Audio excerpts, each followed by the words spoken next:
In this video, I want to share with you how to pick a life coaching niche.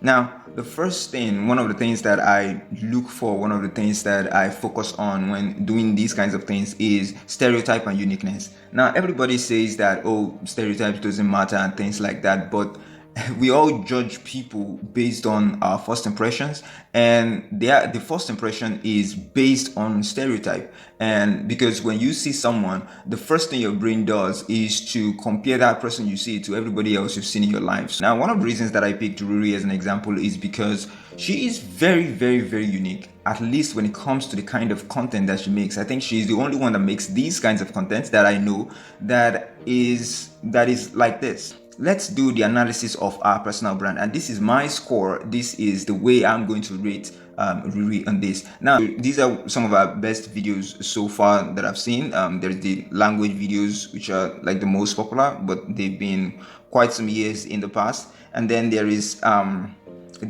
kinds of videos. If you look more recently, you would see that it's more in the line of business, in the line of YouTube growth, and also some motivational kind of videos. So those are like the videos that she's got.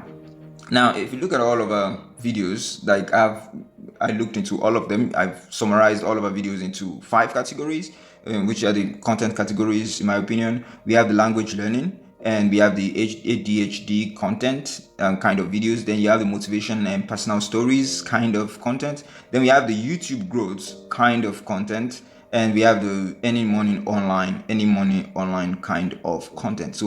So this is what I would recommend. Now, this is what I tell people who are my clients and people who I'm helping with this, is that when it comes to life coaching, you don't give a big promise. You don't help people get results. And this is very, very, very important, because you cannot guarantee that they will get the results.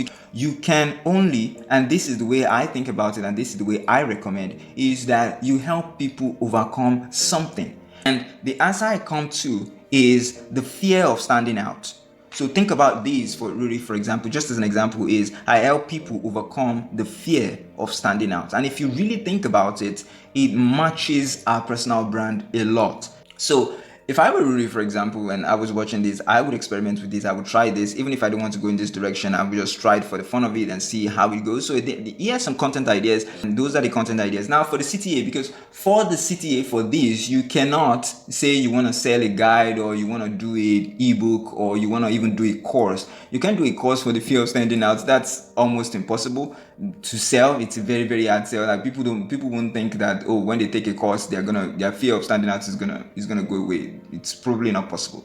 So the CTA that is in line with this would be a kind of 5-day challenge. A kind of 5-day challenge that people can sign up for. It could be free, and it could be very cheap. It could be something ridiculous, like maybe $1 or something. And then on the 5 days of the challenge, what Ruri is probably going to do is just to challenge people to do one thing per day that's standing out.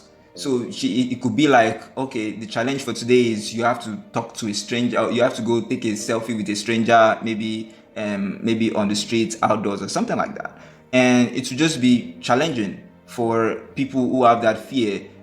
Something really small, something really that people can partake in and feel like, oh, okay, I'm making some progress with this, or something like that. From the 5-day challenge, we can go to an offer, which is like a 6-week sprint, and which can be like an online class, which she can do for 6 weeks. And by the way, whenever you're doing a life coaching offer, don't do any forever offers. Like, always make it have a definite end, so that when people get to a particular end, they can choose to renew, or they can choose to, oh, maybe they want to leave or something like that. Always give people that option, because I find out that it's good, because you want to always have recurring clients. You don't want people who just go with you for a while and just get totally burned out.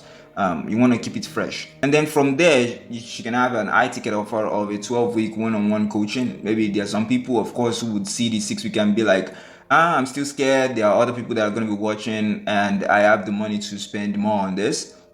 So there can be a kind of 12-week coaching that's one-on-one to help people like that. And then finally, she can have another high ticket offer, which is a live event, and experience, which is very, very huge, by the way. So this can be done on two different levels. It can be done on the high ticket level, and it can be done on the mid ticket level. So this can be also done on the, let's say, the 200 to 500 US dollar level, and just have an event, and have an event that people can come to. But that would be dependent on location. It has to be a location where she has a lot of following. It could also be an high ticket event and make it like a 3-day event, and take a big hotel or something like that, and just fill the place out for 3 days, and just have a very nice event created for that particular purpose. And there are so many possibilities that is built into this little thing called the simple mission that we've uncovered right now, which is helping people get over, or helping people overcome the fear of standing out. So this is how I would do it if you really with my clients, and this is how I will approach it if you also come to me for consultation. So